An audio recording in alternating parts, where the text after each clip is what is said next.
Jadi arsip itu adalah jejak peradaban, terutama nanti yang berkaitan dengan arsip yang saya disampaikan tadi. Mudah-mudahan kita bisa diskusikan lagi penyelamatan berkaitan dengan jejak peradaban tadi ya. Dari mungkin berdirinya sampai kemarin almarhum gitu ya. Udah almarhum tapi masih sedang almarhum ya.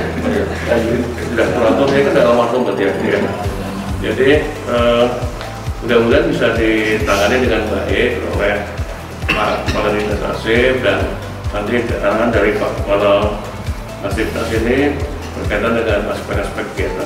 Dan beliau priai dari Cilacap, jadi mudah-mudahan nanti ya sambil membangun daya nasionalnya itu, kalau bisa kita tampilkan yang identitas lokalnya menarik sehingga dia mendukung ekonomi kreatif, identitas lokalnya berkaitan dengan aspek makanan khasnya sini, kuliner itu, kemudian berkaitan dengan mungkin mode yang tampil kemarin kita tampilkan di batik yang ada menjadi mode kreatif sehingga orang bisa berganti-ganti warna suasana itu yang menurut saya menarik. Nah, ditambah dengan ekonomi kreatif di sini, kemudian nanti kreativitas kota Cilacap menjadi bisa terangkat.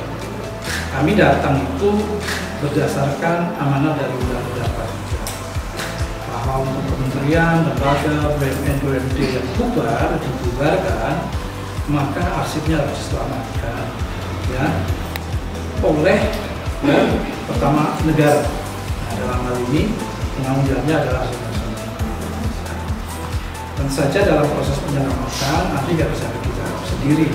Pertama bicara lihat penanggung kepentingannya dulu. Nah, ini dengan Menteri BUMN, kemudian sekarang karena status ini sudah di tangan kurator, ya kita harus kerjasama dengan kurator dan dengan pemerintah setempat, stakeholder yang lain. Jadi sebetulnya kalau kita lihat pabrik ini tidak lepas dari desain besar dari Bung Karno. Ketika kita kekurangan sandang setelah kemerdekaan, kita Jepang dan sebagainya itu kita menyampaikan bumi katanya. Nah, kemudian Bung Karno sebagai presiden itu mencanangkan program swasembada sandang, sehingga di mana-mana ditanami kapas, ya, sebagai bahan baku untuk membuat sandang. Yang paling banyak di Jawa Tengah, Pak. Sehingga di Jawa Tengah ada 2 pabrik, di Cilacap dan Magelang, di Secang. Dan di sekitar ini tentu saja dulu ada pabrik, ada kebun-kebun kapas.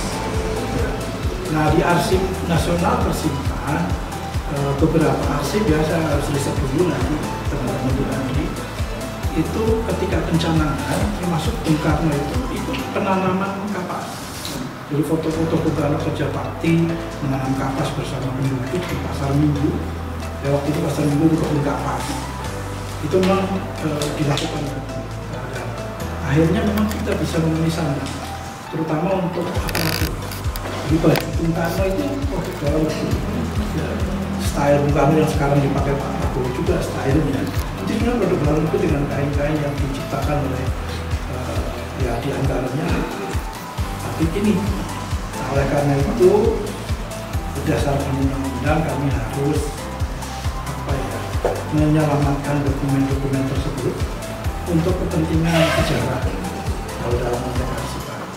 Kalau untuk kepentingan akuntabilitas, keuangan dan sebagainya sudah ditangani oleh kurator ini. Nah, tentu saja nanti kita akan harus membedakan mana yang dokumen terkait dengan aset dan dokumen yang terkait dengan sejarah. Tapi ada juga dokumen aset yang bersejarah. Ya, jadi nanti seberapa jauh kita bisa intervensi terhadap dokumen itu bisa izin dari kurator. Karena pemerintah sudah memberikan kuasa.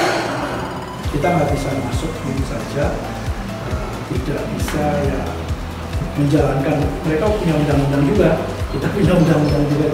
Undang-undang ini harus dijalankan dengan cara yang harmonis. Kami sudah komunikasi sebenarnya sama Andri, Bu Lucy sudah main ke kantor, sama ada Bu Mira juga waktu itu pada datang ke kantor juga terkait rencana Andri untuk mengumpulkan lah jejak peradaban tadi Pak. mengenai ada laporan keuangan, mungkin dokumentasi foto-foto, kemudian apapun itu dokumentasinya sudah sempat dikirim ke kami siapa yang dibutuhkan.